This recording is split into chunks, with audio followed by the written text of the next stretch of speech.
Oh, there are so many yummy vegetarian options out there. You could try like lentil soup, veggie burgers, tofu stir fry. The possibilities are endless. All right, let's dive in. Today, we're tackling a topic that, let's be honest, is a source of major stress for anyone with financial ties to both Canada and the United States: cross-border taxes. So if you're a dual citizen, a snowbird, or maybe you're working remotely for a US company, you're going to want to stick around. We are going to demystify the rules that could literally save you thousands. Okay, let's just cut right to the chase. The number one question on everyone's mind, the one that keeps people up at night is, am I going to get taxed twice? I mean, it's the ultimate nightmare scenario, right? Two governments, both wanting a piece of the same income. The good news? The system is actually designed to prevent that.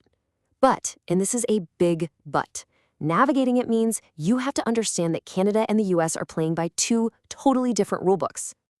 So let's get into Section 1, two countries, two rules. And really, this is the absolute core of the whole issue.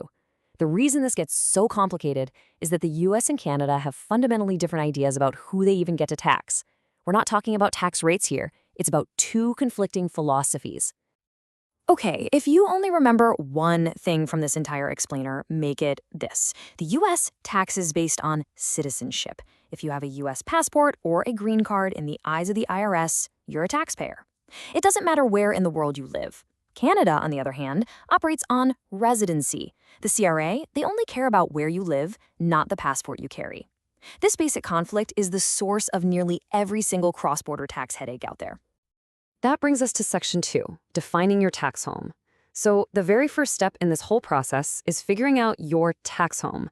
You have to know which country, or, yeah, potentially both, considers you a taxpayer. And of course, each one has its own set of rules for making that call. So let's look at Canada's approach first. For the Canada Revenue Agency, the CRA, it's all about where your life is centered. They start with three primary ties that carry the most weight.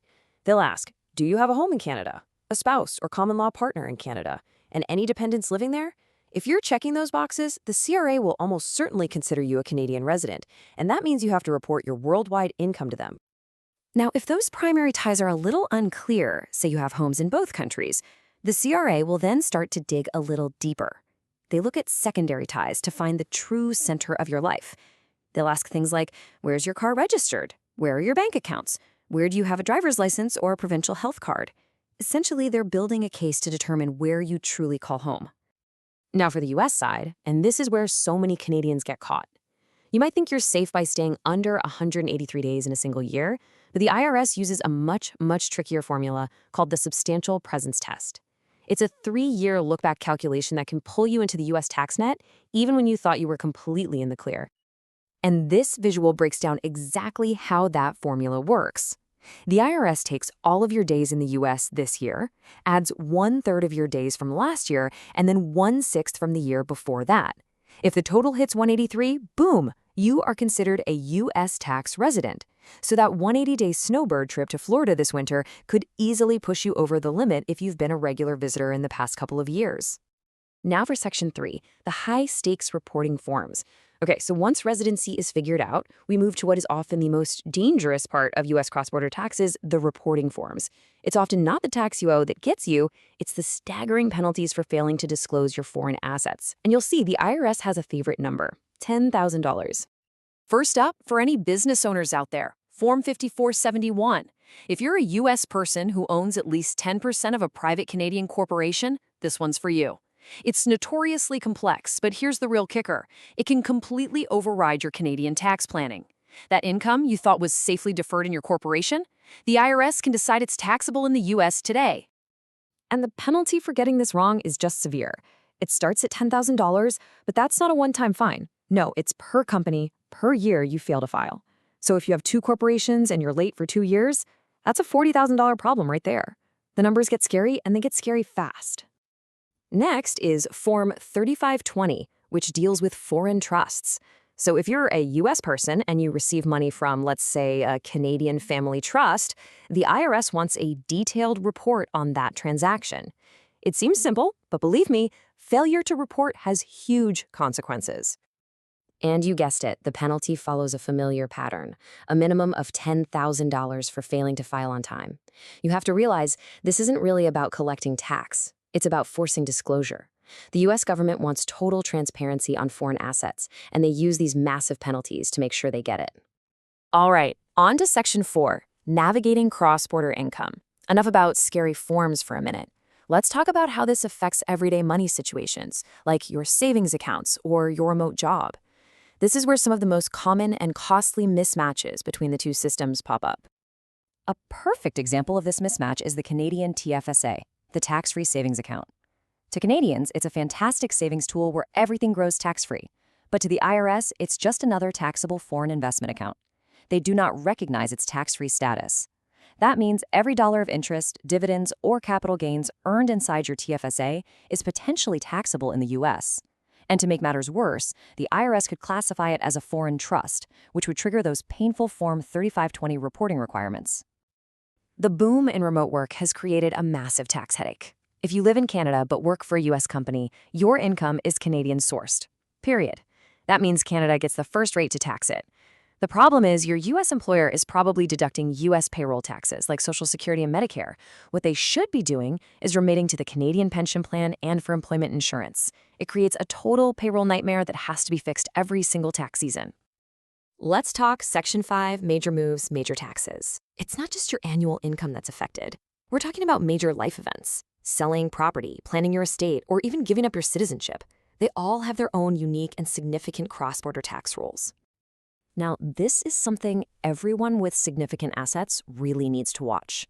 Right now, the U.S. estate tax exemption is historically high, at over $13 million per person. But, and this is critical, this law is temporary. On January 1st, 2026, it's scheduled to sunset, cutting that exemption by more than half, down to around $5 million.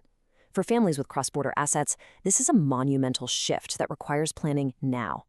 For U.S. citizens thinking about renouncing their citizenship, there's a potential trap called the exit tax. You can trigger this if your net worth is over $2 million, you've paid a high amount of U.S. tax in recent years, or, and this is the one that catches a lot of people, if you can't prove you've been fully tax compliant for the last 5 years. If you fall into any of those categories, the IRS treats your departure as if you sold everything you own on your way out the door and then sends you a tax bill for the theoretical profit. Here's a nasty surprise for many Canadians who sell property in the U.S. It's a law called FIRPTA.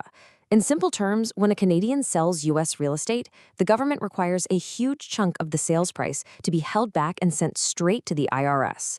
So when you sell that Florida condo, don't expect to walk away with the full sale price on closing day. And the amount they withhold is a staggering 15% of the gross sales price, not your profit, the entire price. On a $500,000 sale, that's $75,000 that doesn't go in your pocket. It goes to the IRS. The only way to get any of that money back is to file a U.S. non-resident tax return to prove what you actually owe. And that brings us to Section 6, the treaty, your safety net. After hearing all of that, you're probably wondering how anyone avoids being taxed into oblivion. Well, the answer lies in the Canada-US Tax Treaty. This is the official rulebook designed to solve these exact problems. It provides mechanisms, like the foreign tax credit, that essentially allow you to use the taxes you pay to one country as a credit against what you owe the other. It's the system's safety net to prevent that double taxation nightmare. And this quote really brings it all together. Navigating the cross-border world isn't about what you can't do. You can own that Canadian corporation. You can have a TFSA. But you absolutely have to know the tax consequences on both sides of the border. In this world, proactive planning isn't just a good idea, it is everything. And that brings us to the most urgent takeaway. With that massive change to the U.S. estate tax coming in 2026, the rules are actively changing. This is not a set-it-and-forget-it situation. It's a complex and evolving landscape that demands expert guidance. So the real question I'll leave you with is this: is your cross-border financial plan ready for what's next?